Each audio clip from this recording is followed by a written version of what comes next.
ओर बढ़ता रहा। तो ये नशे की ओर मैं 9th में आ गया था। उसमें मैंने सरकारी स्कूल में एडमिशन लिया।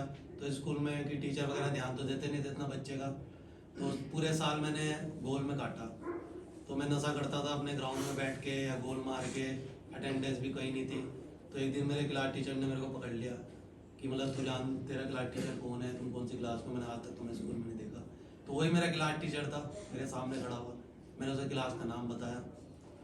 तो उसने कहा बेटा मैंने तुम्हें आज तक क्लास में तो देखा नहीं है, कल अपने पेरेंट्स को बुला के लाओ। तो फिर मैंने डर के मारे, क्योंकि घर पे भी इतना कोई कॉन्टैक्ट नंबर वगैरह रहता नहीं था सरकारी स्कूल में, मतलब पापा वगैरह का, तो इतना कोई प्रॉब्लम नहीं होती थी। फीस भी मामूली होती थी वहाँ की, ज़्यादा नहीं होती थी। तो घर वाले भी हाथ में पकड़ा देते, दी नहीं कोई इतना वो नहीं पूछते थे। तो मैं वहाँ ऐसे ही रहा। फिर मैंने वहाँ पे पेपर भी नहीं दिए। तो साल बीत गया 9th क्लास में कम से कम।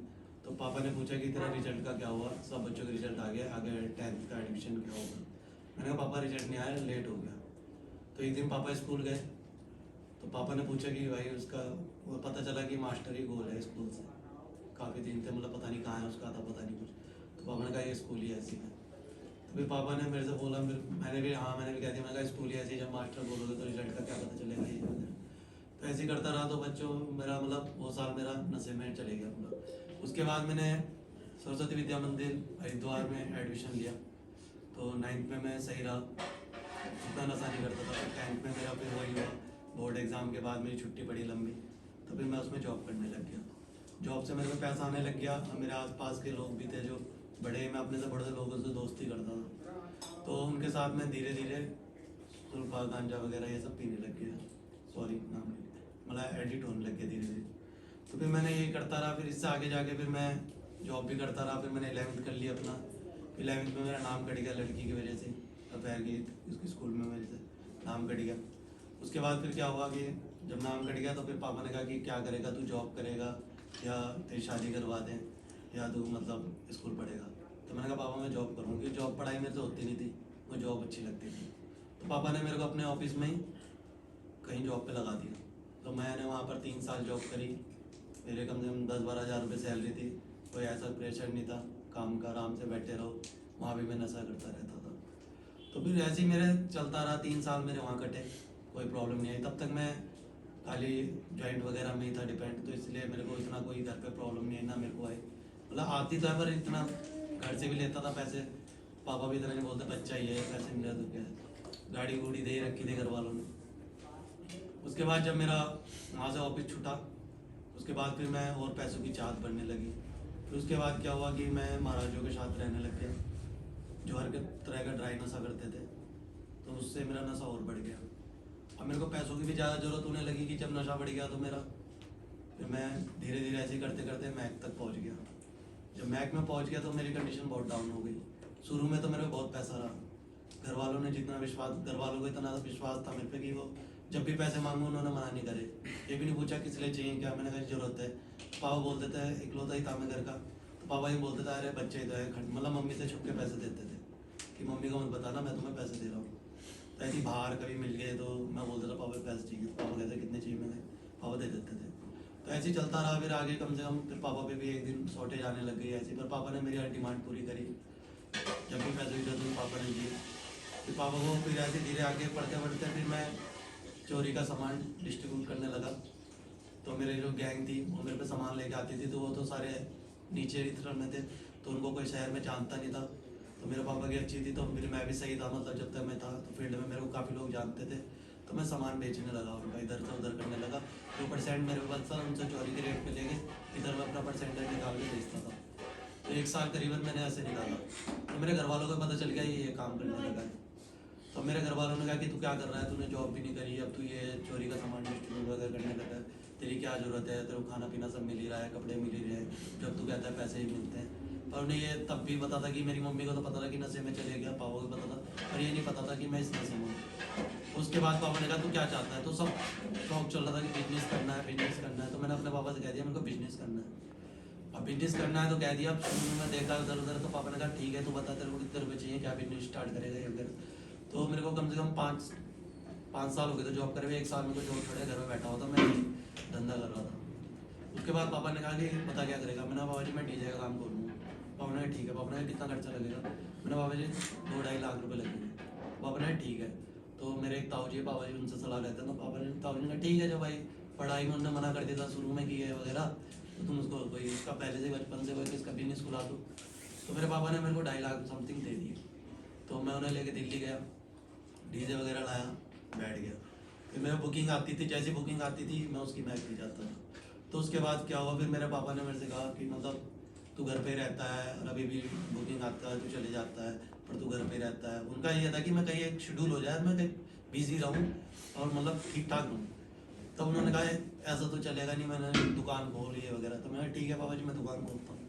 तो पापा ने मेरे को एक दुकान खोल के दी, और जब दुकान खोल के दी तो मैं उसी दुकान में ही मैक पीता था। जो भी मेरी आमदनी होती थी, मार्जिन होता था, जो भी था, मैंने आज तक उसमें से एक पैसा नहीं बचाया, ना घर पे दिया, ना कुछ, ना डीजे वगैरह किसी में नहीं। 1 साल में उस दुकान में लूटता रहा उस दुकान को। लास्ट में ऐसी नौबत आ गई, मेरी दुकान में कोई आता तो था नहीं, मैं जो तस्कर था उसे ही सामान उठा के देता रहता था। फिर लास्ट में मैंने अपना डीजे ही बेच दिया। उसके बाद मैंने कार ली, लॉकडाउन चल गया था, तो मैंने कार ली। पापा से जिद करी कि मैं ऐसी सेल्समैन की दुकान वो खोलूँगा बिजनेस, जैसे मैं खोलता ही था पर, लेकिन अब मैं ये सही तरीके से खोलूँगा, मेरे को कार चाहिए। और उन्होंने ठीक है तो कार लिया। तो मैंने एक सेकेंड हैंड कार ली 1.5 लाख की। तो समथिंग मैं भी उस पर ऐसे ही घूमता रहा। फिर उसमें नशे करने, मेरे को तो एक टिया चाहिए था ना घर से दूर, जिससे मैं नशा करता रहा, मेरे को रोके टोके कोई ना। तो मैं उस कार को लेकर निकल जाता था, उसी में नशे करता था ये वगैरह। तो लॉकडाउन के टाइम फिर पापा भी पैसों की शॉर्टेज होने लगी, जब इतना सारा पापा ने मैंने कर लिया था, तो पापा भी कहने लगे मैं कहाँ से लाऊँ ये वगैरह। तो मैंने देखा ये भी था, तो फिर मैंने क्या करा, लॉकडाउन था ही, पापा भी ऑफिस जा ही नहीं थे, पापा भी पैसे कहाँ से आते, बैंक वगैरह भी बंदी थी लगभग। तो मैंने क्या करा, उसे कार को ही मैंने तस्कर को दे दिया। तो मैंने पूरे लॉकडाउन मस्त करके मतलब पीता रहा ये वगैरह, ऐसे ही चलता रहा। काफ़ी मैं हो गया, मेरे एज में मेरी काफ़ी होगी, 23-24 साल का मैं हो चुका था। जब मैं 23-24 साल का हो चुका तो सब मेरे मतलब जो जानने वाले रिश्तेदार भी बोलते हैं कि आपका लड़का क्या कर रहा है। तो मेरे पापा भी शर्माते थे, मेरे को खुद शर्म आती थी, मैं कहीं नहीं जाता था इसी तरह। बोलते हैं ना कि नशे को एक कान चाहिए और अपने जैसे याड़ी चाहिए, बस जहाँ मेरे दोस्त रहते थे मैं वहीं जाता था। दोस्तों को अपना सबसे ऊपर रखता था, मैं अपनी फैमिली से भी ऊपर। मैं सोचता था मेरे दोस्त ही हैं जो है वगैरह, पर वो भी तभी तक थे जब तक मेरी जेब में पैसा था। ये चीज़ मेरे को पता थी, पर लेकिन फिर भी पता नहीं कि मैं उन्हें ही लाइक करता था। तो ये बस ये शेड्यूल चलता रहता था। उसके बाद क्या हुआ कि मेरे पापा, मेरी एक फैमिली डॉक्टर है, तो मेरी बहन ने कहा कि चल उस पर चलते हैं, तो बता दिया सबने ठीक है। तो मैं फैमिली डॉक्टर में गया, मैंने उससे कहा कि मैं ये करता हूँ, तो मेरे को ऐसी प्रॉब्लम होती है। तो उसने कहा कि आपका इसका तो कोई इलाज है नहीं, आपको सेंटर में जाना होगा। तो सेंटर में जाना होगा, ये बात सुन के मेरी बहन चौंक गई। सेंटर में जाना, ऐसे क्या नशा करता है मेरा भाई ये वगैरह। तो करीबन मेरे यहाँ आने से 4 साल पहले ये बात डॉक्टर ने कही थी, किसी सेंटर में भेज दो। तब तक मेरी बहन की शादी वगैरह नहीं हुई थी, तो मेरे पापा ने सेंटर वगैरह में नहीं भेजा, पता नहीं क्या था ये वगैरह। तो मैंने भी कहा था कि कोई बात नहीं, फिर भी मेरे पापा मेरी डिमांड पूरी करते रहे। तो मेरे पापा की सैलरी भी ठीक ठाक थी, तो वो भी डिमांड, मेरी बहन भी कमाती थी, मेरी बहन भी उसी ऑफिस में थी।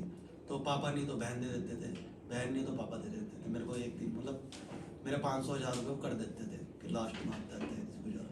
नहीं होता तो मैं लड़ता था, झड़ता था, नहीं होता मैं चोरी करता था घर से, कभी किसी के पर्स में से टोल दिया, कभी पापा के पैसे मार लिए, कभी बाहर से उधार ले लिया, कभी कुछ चीज़ गिरवी रख ली, यही चीज़ मैं करता था। तो काफ़ी टाइम ऐसे ही बीतता रहा। तो मेरे घर वाले भी कब तक करेंगे, वो भी परेशान हो गए थे इस चीज़ से, और हमारे जो रिश्तेदार थे वो भी मेरे से परेशान हो गए थे। मतलब मेरी हालत भी ऐसी थी, मैं बिल्कुल नशेड़ी की तरह रहता था, कपड़े कैसे मेरे को कुछ याद नहीं रहता था, फिर पैर में चप्पल है, जूते हैं, मैं ऐसे ही निकल पड़ता था।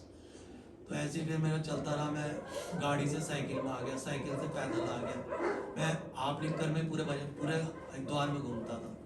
फिर मेरा ऐसे ही रहा कि मैं घाटों में रहने लग गया। जब मेरे पे माल रहता था तो मैं अपने घर वालों को भी समझता था, मैं घाट पे सो जाता था, घाट पे यूजिंग करने लगता था अपनी। कब मेरे को नींद आती थी पता नहीं चलता, मेरे को खाना पीना कुछ नहीं चाहिए था। मैं देखता था, मेरे पापा ने कहता था मेरे को उन्हें 500 रुपये चाहिए बस। फिर पैसे ऐसे करते करते मैं बहुत आगे तक चढ़ गया। फिर मेरी ऐसी लाइफ बर्बाद हुई, मैं देखता रहा मैंने कहाँ पहुँच गया ये वगैरह। फिर मैंने अपने मेरे पापा से कहा कि मेरे पापा मेरे को कोई ऐसी जगह भेज दो जहाँ मैं इन सब मतलब दुनिया से दूर हो जाऊँ भाई। तो पापा ने कहा एक काम कर बेटा, तू गाँव चले जा। मैं गाँव तो गया हुआ था पहले भी, तो मैं गाँव गया, मैंने कहा चलो जाके देखते हैं। मैं गाँव गया, वहाँ मेरे को मैक तो नहीं मिल पाई, पर मैं अपना जॉइंट वगैरह पीने लग गया। फिर उनसे मेरी तस्वीर पूरी नहीं हुई। मैं क्या करता था, गांव से हरिद्वार आता था अपना सामान लेके, फिर गांव जाके हफ्ते भर का कोटा लेके फिर वहाँ पे जाके पीता था। फिर ऐसे ही पापा सोचते थे कि मैं गाँव में, पापा पता नहीं रहता था। ऐसे ही होता रहा। उसके बाद क्या हुआ कि मैंने फिर हार मान ली लाइफ से। मैंने कहा यार मैं क्या कर रहा हूँ, मैं जी भी नहीं रहा हूँ, मर भी नहीं रहा हूँ, मेरी हालत भी ऐसी है। मैं कम से कम 25-26 साल का हो चुका था। तो मैंने अपनी बहन की, मेरी दोनों बहन की शादी हो चुकी थी। मैंने अपनी बहन से कहा, बहन मेरे को अब रहा नहीं जा रहा। कह रही क्या हुआ? मैंने कहा बहन मेरी तू तो जॉब करता है, मैं फील्ड की लगभग सारी जॉब कर चुका था जो मेरे बस की थी। मैं 10th पढ़ा हूँ, ज़्यादा पढ़ा नहीं। तो मैं डिलीवरी बॉय की भी जॉब कर चुका, सिक्योरिटी में भी मैं जॉब कर चुका, अपने पापा के ऑफिस में भी जॉब कर चुका। मतलब 10-15 हज़ार रुपये मैं कमा लेता था कहीं भी, पर वो यूजिंग में उड़ाता था मैं, और घर से भी लेके वो भी यूजिंग में उड़ाता था। पर एक होता है ना कि ना मेरे को रात को नींद आती थी जब तक यूजिंग ना करूँ, ना दिन में आँख खुलती थी मेरी जब तक यूजिंग ना करूँ। आँख खुलते ही पहले मैं 11 बजे मैं चाय चुई कुछ नहीं पीता था। मेरे पापा ऑफिस जा रखे थे, मैं देखता था खट आवाज़ खुली, मैंने कहा पापा ऑफिस जा रहे। मम्मी मेरे से कुछ बोलती नहीं थी, मम्मी ने मेरे से बोलचाल ही बंद कर दी थी। तो मैं एकदम रजाई उठी, मैं बाहर निकला ऐसे ही, सबसे पहले मैं तस्कर पे मैं कहा दे दो। अब वो भी इतना पैसा देने के बाद भी वो उधार नहीं देता था। मतलब ये ऐसा था, काफ़ी उधार हो चुका था, मतलब मोहल्ले में भी, मतलब मेरा एकदम से नाम गिर चुका था बिल्कुल। हरिद्वार में रहता था मैं। तो ऐसे मैं धीरे धीरे आगे बढ़ता रहा। तो फिर मैंने अपनी बहन को कहा एक दिन, मैंने कहा बहन मेरे को कहीं ऐसी जगह भेज दे जहाँ मैं कुछ, या फिर कोई अपने साथ रख ले कि जहाँ मेरे को सही जॉब लगा ले, वहीं रहना वहीं खाना, मतलब मेरा ऐसा सेपरेट हो जाए, मैं कहीं किसी दुनिया से मिलने ना सकूँ। तो मेरी बहन ने कहा कि क्या प्रॉब्लम होगी? मैंने कहा मेरे को ना कहीं घर रहना नहीं आता। तब उसने कहा एक काम कर, तू तेरे को हम ऐसी जगह भेज रहे हैं, तेरे को वहाँ रहना है, उसके बाद तू बाहर आ, हम तेरे को जॉब लगा देंगे बढ़िया से। तो मैं ठीक है। तो मेरे पापा की तो मंजूरी नहीं थी कि मेरे को ऐसी जगह भेजा जाए वगैरह। तो काफ़ी टाइम हो चुका था, मेरा बर्थडे भी आ रहा था। तो फिर मैंने अपनी बहन से कहा, मैंने कहा जल्दी भेज दे, मेरी बर्थडे तो आ रहा है। मैंने कहा तो बर्थडे में क्या करूँगा, बर्थडे में करना है तो करने का नहीं। मेरा 29 तारीख को बर्थडे आता है, 29 नवंबर को। तो मैं बर्थडे में तो मैं ऐसा कुछ नहीं कर पाऊँगा, मगर मेरे को जल्दी भेज, क्या ऐसी भी क्या जल्दी रही। अब वो मेरे को ही पता था कि मैं ऐसी बहुत बुरी कंडीशन में जा चुका हूँ। मेरा मतलब कोई हस्ती भी नहीं था, मतलब नामो निशान मिट गया था। ना मेरे को रिश्तेदार प्यार करते थे, ना आस पड़ोस वाले प्यार करते थे। मैं अकेला हो चुका था, मतलब एक जो भिखारी से बदतर जिंदगी हो गई थी मेरी। तब फिर मैंने उससे बोला कि मैंने कहा मेरा ऐसा दिन हो गया ये वगैरह। तब उन्होंने सर से बात करी कहीं से, तो इस सुंदर संस्था का उनका नंबर मिला। तो उन्होंने फ़ोन किया, तब उन्होंने कहा कि हम तेरे को ऐसी जगह भेज रहे हैं। फिर उन्होंने बाद में बता दिया हम तेरे को रिहाब भेज रहे हैं कि वहाँ रहना है, मतलब हॉस्पिटल, मतलब ऐसी जगह बोला था ना वहाँ रहना खाना है। रिहाब का नाम भी लिया था।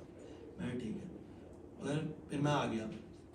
मैं वैसे मतलब उनकी भी थी और मेरी भी थी कि है।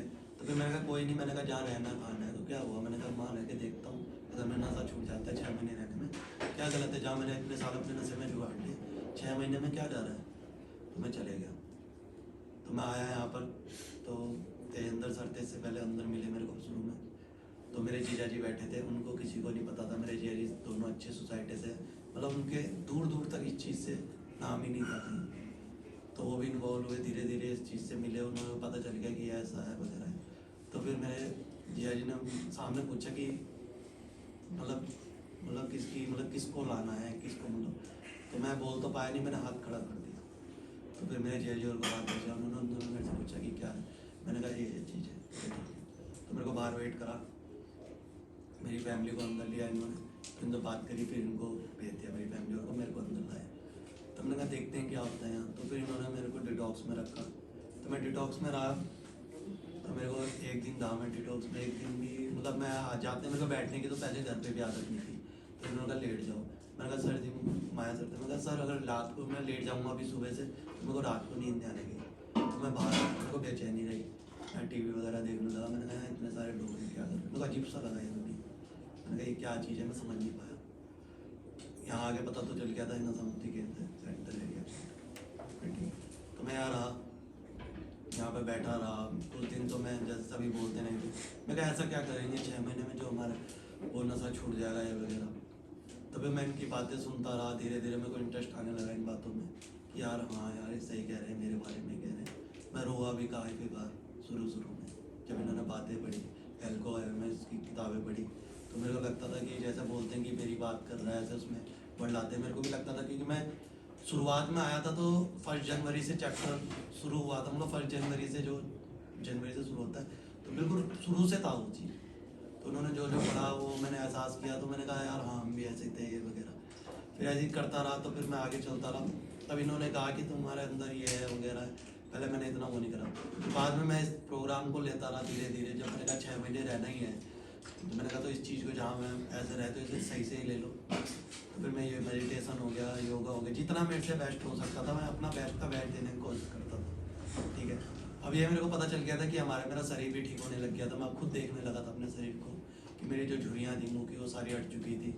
ठीक है, जो मैं तड़पता था नशे के कारण वो भी हट चुका था। टाइम पे खा रहा था, टाइम पे सो रहा था, सब चीज़ सही चल रही थी। तो मैं ठीक है, तो उसके बाद मैं ऐसे ही रहा। तो फिर मैंने उसके बाद मैं सर से ही बात करता रहा। सर से मैंने काफ़ी अपनी पर्सनल शेयरिंग भी करी है। तो फिर मैंने ऐसी बातें करता रहा। मैं कभी भी कुछ मौका मिलता मैं सर से बात कर लेता था। कभी शेयरिंग सेशन में कुछ भी बातें कर लेता था मैं, कहीं से भी उठ के मेरे को जो लगता था मैं बेझिझक पूछता था। क्योंकि मेरे को लगता था कि जब मेरे को प्रोग्राम मिल ही रखा है, जब मेरा हमारे सामने स्पॉन्सर है, हमारे जो भी है, तो हम इनसे जब सब चीज़ पूछ सकते हैं तो इन चीज़ का पूछे जो हमारे मन में आ रहा है, विचार ही क्यों आ रहा है, क्या आ रहा है। मैं किसी की कुछ नहीं परवाह करता था, जो मेरे मन में चलता था मैं पूछता था और उसका मेरे को आंसर मिलता था, मैं उसमें अमल करता था। वो चीज़ मेरी लाइफ में काम करती थी। उसके बाद मैंने पढ़ा, फिर उसके बाद मेरे को एक चीज़ लगी कि हमें ज़्यादा कुछ नहीं करना है, हमें सिर्फ नशे से दूर रहना है बस। नशे को एक ऐसी चीज़ समझ लेना कि ये हमारे लिए बनी नहीं है। तो ये चीज़ मैंने समझ ली, नशे को मैंने एक ऐसी चीज़ समझ ली कि अगर मैं इसे करूँगा तो मैं बहुत बुरी तरह मतलब इसमें फंस जाऊँगा। इससे दूर ही रहना है, ये एक बीमारी है। ये चीज़ मेरे को सर ने कही थी, मैंने काफ़ी बार सुनी भी है यहाँ पर ही। फिर सर ने भी कहा कि नशा एक बीमारी है, इससे तुम कभी छुटकारा तो नहीं पा सकते, पर नहीं कि तुम इससे दूर रह के इससे परहेज कर सकते हो। तो मैं ऐसे ही रहा, फिर मैं बाहर रहा, वैसे बाहर रहा। फिर मेरे घर वाले आए पेरेंट्स की कि अब क्या कर रहा है तू, क्या करेगा आगे, उनका भी बहुत था। तो उन्होंने मेरे को काफ़ी ऑप्शन दिए। मैंने कहा मैं HM करता हूँ अपना, यहीं से कर लूँगा ये वगैरह। तो मैंने अपना HM क्लासेस दिया यहीं से अपना। मैंने 6 महीने का था तो मैंने 3 महीने में अपना इंटरव्यू निकाल लिया था। तो मेरे को एक अच्छी जगह अपनी ट्रेनिंग करने का मौका मिला दिल्ली में। तो मैं गया वहाँ पर ट्रेनिंग वगैरह ली। वहाँ पे मेरे को इतने सारे मतलब एल्कोहलिक क्या एडिक्ट क्या मतलब सारे मिले। बट एक होता है ना कि पहले मैं यहाँ रहा प्रोग्राम में, फिर बाहर रहा। तो फिर मैंने एक चीज़ ऐसी ठान ली कि मेरे को नशा देखना ही मतलब करना ही नहीं है। मैं कुछ खा लूँगा, अगर कुछ पैसों का खा लूँगा, कोल्ड ड्रिंक वगैरह पी लूँगा, जूस वगैरह पी लूँगा, पर मेरे को ऐसी दारू वगैरह और ये चीज़ें से दूर रहना। मैं घर भी आया मतलब बीच में एक बारी, तो मेरे जिया जी ने कहा कि मतलब चल दारू नहीं तो सही बियर तो पी ले। मैं कहा बियर पी के क्या करूँ, मैंने कहा एक काम करो रियल जूस पी लूँगा। बियर से मैं कुछ ऐसा कुछ नहीं है। तो मैंने ऐसे ही करता करता आज तक मैं ऐसे चल रहा हूँ। आगे भी मैंने यही था बस कि मैंने यही चीज़ थी कि एक नशे को अपने एक बीमारी समझी और उससे आज तक परहेज कर रहा हूँ और आगे भी करता रहूँगा। क्योंकि दोस्तों अब जो मैं ज़िंदगी जी रहा हूँ इसमें मैं खुश हूँ। हर चीज़ है, मेरे को हर चीज़ का अपॉर्चुनिटी है। जॉब हो गया, जॉब में मेरे को अभी मैं जैसे मैं अपने 2 डिपार्टमेंट कर चुका हूँ। तो मेरे 2 डिपार्टमेंट मेरे को अच्छा खासा नॉलेज है, मेरे को एक्सपीरियंस भी है और मेरे को जॉब में भी लेने के लिए तैयार, मेरे को अच्छी खासी अपॉर्चुनिटी मिल रही है आगे लाइफ के लिए। बस दोस्तों मैं ये कहना चाहूँगा, अगर जब भी आप इस सेंटर में हो, यहाँ पर हो, इसको किसी को कौन क्या कर रहा है किसी को कुछ मत देखो, तुम अपना आप को देखो क्या करके आए हो, मैं कहाँ से आया हूँ। जो मैं कह रहा हूँ मैं एक भिखारी की ज़िंदगी जी रहा था इतना सब होने के बाद भी। आज मेरे पे घर भी है, परिवार भी मेरे साथ है, जहाँ मैं जॉब कर रहा हूँ वो भी मेरे सब साथ है, मेरे को अच्छा मानते हैं और इतना हार्ड वर्क मैं करता हूँ वो भी मेरे को कहते हैं कि मतलब तू सही हो। सब यहीं की बदौलत है। बस दोस्तों मैंने कहा और आपने सुना।